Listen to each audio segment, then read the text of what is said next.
はいどうもマフィア梶田です。そして隣にいるのは妹です。相変わらず妹の呼び名が決まってませんけれども、もう妹でいいのかなって思い始めてます。めんどくさくなってお前あだ名とかなかったの？あだ名は特になかったかな。そうか、じゃあ本名で呼ばれてたのか。あ、でも名字が使われてた。梶田？カジコとか。梶子？そう、カジコとかカジとか、あとベジータに合わせてカジータとか。なんでベジータに合わせた？なんでベジータに合わせた？なんかクラスメートの男の子がなんかカジタの名前ってベジータに似てるよなって。カジータとベジータ？そう、それでカジータって呼ばれてたな。あとカッチョ。カッチョ？カッチョもあった。カッチョって何？カッチョ、それもカジタのカを取って、カッチョ。懐かしい。それ何人のあだ名？日本人ですよ。あ、日本人からつけられた。そうよ。なんだよ、アメリカならではとかスイスならではじゃなくて日本人か。向こうはでもこのニックネームをつけるのって結構日本特有の文化というか。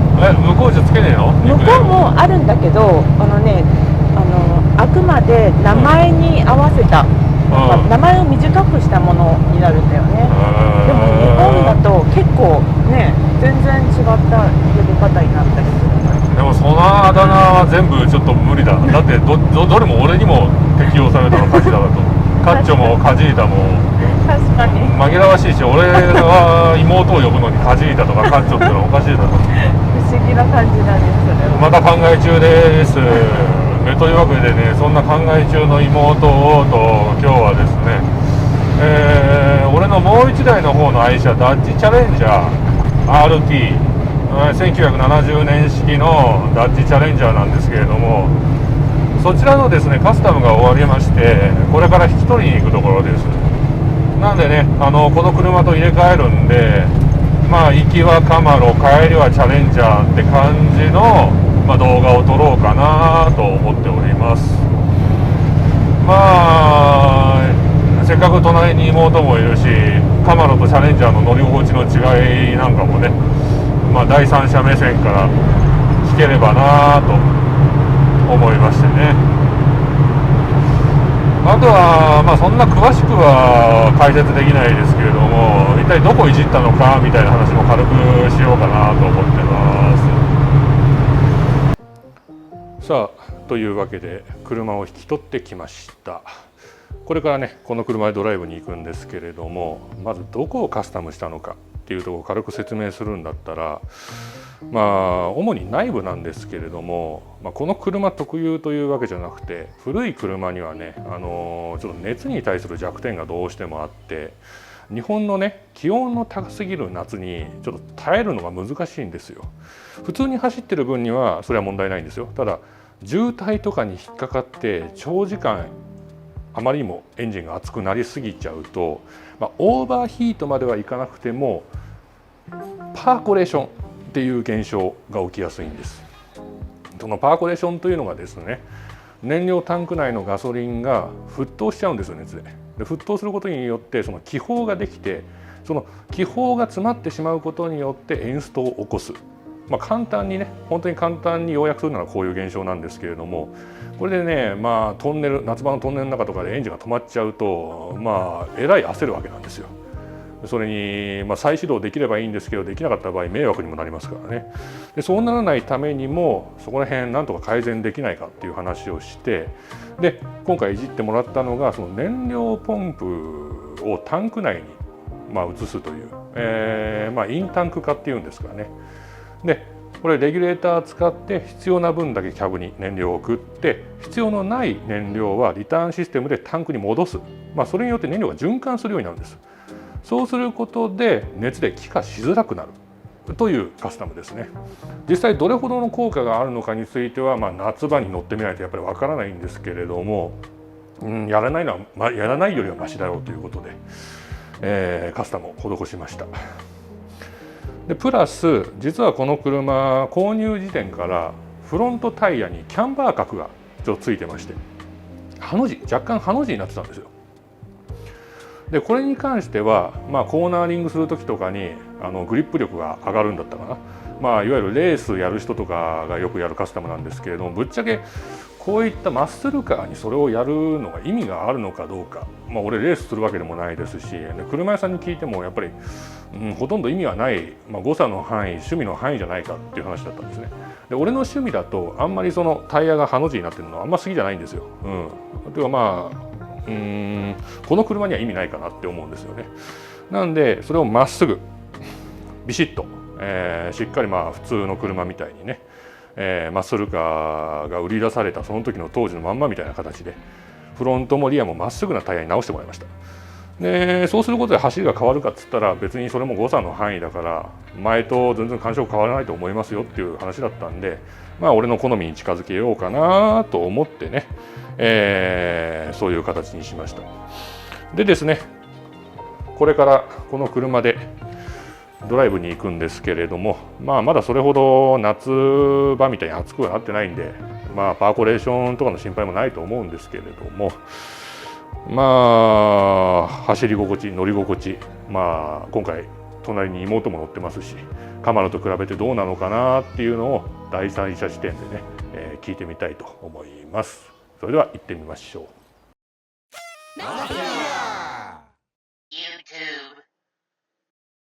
というわけでね、チャレンジャーの車内からお届けしております。俺も乗るの 2,3 ヶ月ぶりなんですけれども、やっぱりたまらんですな。正直車の乗り心地だけで言うんだったら俺はこっちのチャレンジャーの方が圧倒的に好きですね。このゆったりとしたこの感じ、カマロと比べるとちょっと車体が大きくて重いんですけれども、なんかよりアメ車らしいというかおおらかな気持ちになれる車ですね。で妹はね今回この車に乗るの初めてなんですけれども、どうよ、車内広くない？広いね。カマロと比べてもめちゃめちゃスペースあるでしょ。思った。あとシートがねその当時の古いまんまなんだけれども、座り心地意外と良くないか。いいね、ゆったりと座れるね。そうそう、べったりしてんだけれども、その分より車内空間が広く感じるし、エンジン音もだいぶ違うっしょ。思った。エンジン音だいぶ違うね。なんか軽やかじゃない？軽やかなんか軽やかだなって思った。最初かかった時に。そうね、全く別のエンジン積んでるから、感じ方は本当に全く違うと思うんだけれども、なんかカマロの方がもっと厚みがあるというか重みがあると思った。エンジン音にも。スモールブロックとビッグブロックの違いかもな。それかな。もし長距離のドライブに行くとしたら、どっちの方に乗る？長距離ドライブ、難しいな。迷うところ。俺はなるべくこっちに乗りたいけれども、その疲れづらいからこっちの方が、シートとか快適。でもカマロでもカマロでも全然長距離ドライバーいける。どっちの車の乗り心地が好きかっつったら、こっちの方が好きかなっていう。カマロにはカマロの良さがあるから一概に言えんけど。そうだよね。ちなみにスピードを出すとしたらどっちの方が向いてるっていうのはある？スピード？それは法定速度内での話をしてるよな、ちゃんと。速度外で話してる。法定速度外の話をするな、お前。アメリカの感覚やめろ。ダメなんだね。アメリカでもダメだと思うけれども、そうスピード違反はダメだから。そうだね。安全運転してこその、やっぱ正しい車の楽しみ方だからな。はい。でもその範囲で言うんだったら、さっき言ったように低速のトルクが出るのと、高回転域で楽しいのってまた話が違ってくるから、ただ高速道路でもう全然渋滞してなくてビューンって飛ばすんだったら、こっちある程度楽しいと思う。気持ちよさそう、スピード出したら。だからさっきも言ったように、弱点が熱が弱点だから、渋滞とかしてるとこっちの車はまずい、本当に。夏場は厳しいんじゃない？夏場結構厳しかった。夏場の長距離、やったことある？あるあるあら。さすがに完全に止まっちゃって故障ってことはないんだけれども、エンジンがもう不安定になってブルブルブルブルみたいな感じで怖いよそれは、それもパーコレーションが起きてるのよ。パーコレーションが起きてるからそれ以上いくとエンストするのよ。そうだよね。でも幸いながらまあこいついい子だからエンストしてもエンジンかけ直せばまたすぐかかるからなんとかなるんだけれども、よかった。やっぱり不安じゃん。不安ですよそれは。どうせなら夏場もちゃんと乗ってやれるようにしたいじゃない。もちろん。だからこそ、まあお金かけてカスタムしてるのであって、じゃあ今回のカスタムでだいぶ良くはなった？そこら辺の問題は。今回のカスタムでそれが良くなったかどうかをこれから確かめるわけだな。はい、そういうことです。まあ今日は快晴だしちょうどいいんじゃないかな。あとちょっと渋滞ちょっと渋滞してる若干渋滞。今回ないまだ序の口か。まあこれは今ねマフラーちょっと開けてる状態なのよ。音変わったでしょ。じゃあこれは一応命をかけての実験になるということ？命まあ、今回会話に集中するからマフラー閉じるんだけれども、命をかけるほどの実験ではない。例えばパーコレーション起きたとして、それが車止まって事故につながるかっつうと、そんな直ちに問題があるわけではないのよ。ただエンジンが途中でストップするから、まあ、かけ直すのにちょっと焦ったりとか。恐ろしいよそれ。高速で起きたら焦るよね。いやただねパーコレーション起きるのってさっきも言ったように渋滞の時なのよ。だから全ての車がほぼ動いてない状態で止まるから変わんねえのよ。アイドリングストップしたようなもんなのよ。止まったらまたエンジンかけて走って、止まったらまたエンジンかけて走るのよ。持ち直すことはできるっていうことね。だからこの今みたいにスルスル走ってる状態だったら、別にこれが急に止まったりとかしないわけよ。よっぽどのね異常気象でもう外気温が40度超えのところをもうトロトロ走ったらまた別だけど。そうだよね。東南アジアには向かないね。そうね、日本にも向かないっちゃ向かないんだけどな、アメ車は。日本もね結構暑くなるから高温多湿の国にはそもそも向いてないのよ。そうだよね。錆びるし、でもそれでも好きだから乗る以上は、なるべくこの国に適した改造を施さなきゃダメじゃない。そうだね。適材適所。メンテナンスが大変だけどね、好きだとやっちゃうよね。適材適所って言葉を使うんだったら、やっぱり日本には日本車よ。やっぱりそうなんだね。日本でアメ車乗ってるような変わり者はもう便利じゃない、不便なの承知の上で、それでも好きだからかっこいいから乗るっていうね。だからこれハンドルもわざわざ当時のでっかい木のハンドルに変えたのよ。思った。すごい違うねこの。大体の人は快適性を求めて小さくするのよ。でも俺は違うのよ。あともっと厚みがあるよね。この細くて大きなハンドルがすんごい好きで、運転してる感覚もすんごい好きだからこれに変えたの。なんか船のあれみたい。そう。なんか地面のそのサスペンションの感じもカマロと違うだろう。なんかふわふわしてない？してる。その時不安。してる、思った。これがねあんまりその足回り硬くしすぎてないから、実にアメ車っぽい乗り心地なんだよ。昔のアメ車っぽい乗り心地、このふわふわした感じ。なんかだから快適なんだよね。長距離とか乗る分にはすごく快適。多分カマロの方がダイレクトに感じるよね。カマロの方が実はあれレースっぽい、割と走りを意識した仕様になってる。そうだよね。ガチガチのスポーツカーって大体2シーターだね。運転席と助手席しかない。でもマッスルカーって走りに特化した車だけれども最大4人か5人乗れますよ。確かに。で荷物もいっぱい詰めますよ。なんならファミリーでも乗れますよっていうこのなんていうかスポーツカーでもないファミリーカーでもない独自の路線を貫いたこのジャンルがすごい好きなのよ。フレキシビリティがあるのはうんありがたい。確かにね、言われてみれば後部座席に荷物もいっぱい乗せられるだろいっぱい乗せられるし、旅にも出やすいし、そうだね。あとは俺がもともとあんまレーシーな趣味がないっていうのもある。レースが好きな人とかはレースで強いスポーツカーとかに乗るけれども、俺はそういう趣味がないからマッスルカー、このどこで使うのそのパワーっていうのを搭載した上で、なぜだか人がいっぱい乗れるっていうこのちぐはぐなジャンルがすごく好き。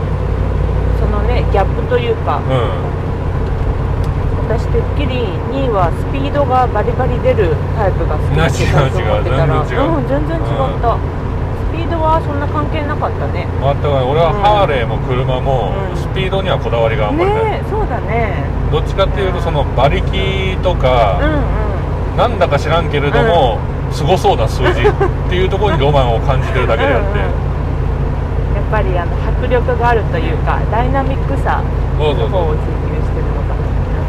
乗った時のトルクよ。あとアメ車は乗った時の何、アクセルを踏んだ時に、ケツ蹴り上げられるような加速ブーンってシートに体を押し付けられたのか、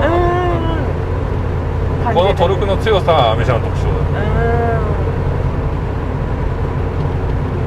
爆裂って感じ。車の性能で言うんだったら日本車の方がはるかに有能だからね。そうだよね。ものすごい丁寧に作ってるし、海外でも走る環境を問わないし、そうだね、安全性も高いから。そういうのを抜きにしてこういう車に乗ってるのは、もうアニメとかゲームが好きなのと一緒だね。好みの域だね。ここまで俺は車をもう移動手段はもちろんだけれども、ファッションとして乗ってる面が強いから、自分の服装とかキャラクター付けの延長線上だから、マッスルカーはすごく親近感を覚えるのよ、この車に。このスタイルもそうだし、コンセプトもやたらとでかいパワーを積んでる割にどこで使うのそれっていう。ちょっと持て余した。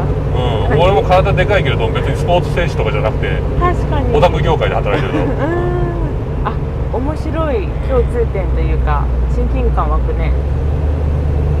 で意外と付き合い幅広くて社交的だろ。確かに、この車もこんな見た目しておきながら後ろに後部座席ついててファミリーも乗せられるだろ。フレンドリーだよね。フレンドリー。面白いその観点は。だからすごい親近感を覚えるね。あとこのちょっと癖がある。癖もある。癖あるし燃費が悪い。ガソリンいっぱい食う。俺も飯いっぱい食う。確かに。ですぐオーバーヒートを起こす。俺も水いっぱい飲まないとすぐ乾く。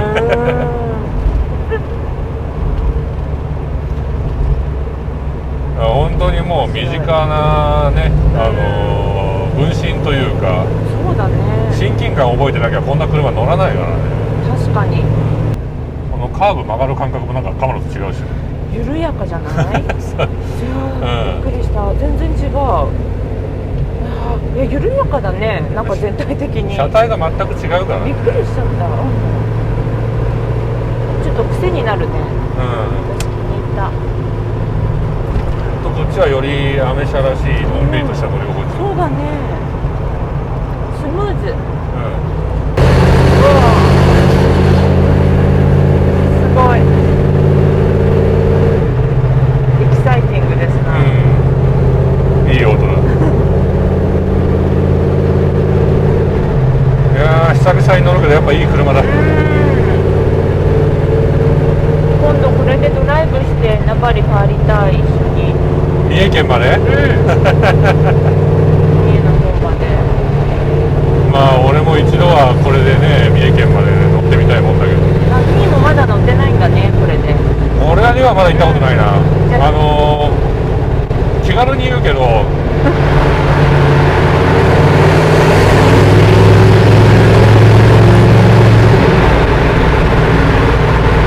信じられないぐらいガソリン代かかるんだよ。らいかかるか聞いてもいい？カマロがリッター5走る、リッター5キロ走るのよ。で今の現代の車は燃費が悪い方でもリッター15走るのよ。そしたらまずその半分だと思って、でその上でこっちはリッター3なのよ。1リッターにつき3キロしか走らん。2、3時間走ったら満タンからガソリンはもう半分になってる。あらまあ、そしたら途中でガソリンもうガソリンスタンドに行くたびに給油した方がいい。いやー本当にそうなるね。でその上で廃屋使うし、まあガソリンまき散らして走ってるようなもんだから1日走ったら1万円以上かかる、ガソリン代が。だいぶかかるね。で逆に最近はもう、楽しくなってきた。最近はもう楽しくなってきて、逆にね給油した時におおこんなに飲んだか偉いなーって、こんなにいっぱい食べて偉いなーって子供を褒める感覚でそうだね。おおすごいな、お前一食で7000円かかったぞって大食いの一食お前7、8000円かやるなーって、だから食べ盛りの子供を育ててる感覚で、そうだね。そのガソリン代を払うために働いてる面白い、働かされてる。だからね、そうじゃないと乗ってらんないってマジで。そうだね、気にしてたら確かに乗ってられないね。乗ってられない。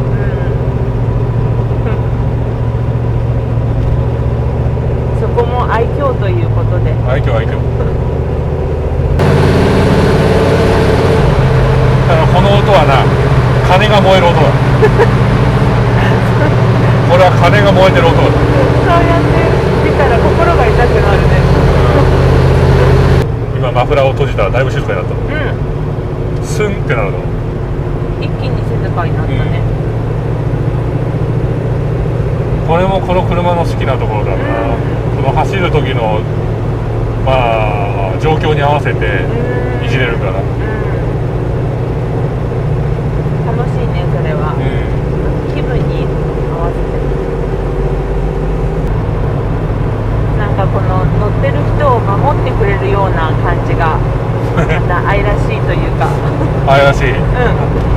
守ってくれる要素一つもないけどねシートベルトをシートベルトは2点だし、エアバッグはついてない